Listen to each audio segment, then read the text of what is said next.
আমরা জানি না। একজন প্রতাপশালী বাদশা ছিল, এখনকার বিশ্ব নেতাদের মতোই পরাশক্তি। ওই যে আসহাবুল কাহফের মতো, বা ওই নমরুদের মতো, বা ওই যে ফিরআউন তার মতো একজন প্রতাপশালী বাদশা ছিল।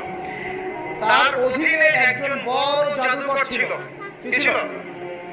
আচ্ছা, মনে আছে, ভালো করে বোঝেন। একটা বড় জাদুকর ছিল। এখনো কিন্তু বহু কান্ট্রি এই জাদুবিদ্যার চর্চা করে, আপনারা জানেন না। ভিতরে ভিতরে জাদুবিদ্যার চর্চা এখনো চলছে। আর এই জাদু সত্য, জাদু সত্য, চোখের বদনজর সত্য, সায়েন্স বিশ্বাস করুক না করুক, এগুলো সত্য। কারণ কোরআন বলেছে সত্য বা সত্য। জিন সত্য নাকি মিথ্যা? ফেরেশতা সত্য না মিথ্যা? কবরের আযাব সত্য না মিথ্যা? এগুলো তো চোখে দেখা যায় না, বিশ্বাস করলেন কিভাবে? এই চোখে দেখা যায় না, বিশ্বাস করেছেন বলেই তো আপনি মৌলবাদী। চোখে দেখা যায় না, অহৈতুক বিশ্বাস করছেন, অতএব আপনি একজন মৌলবাদী মানুষ।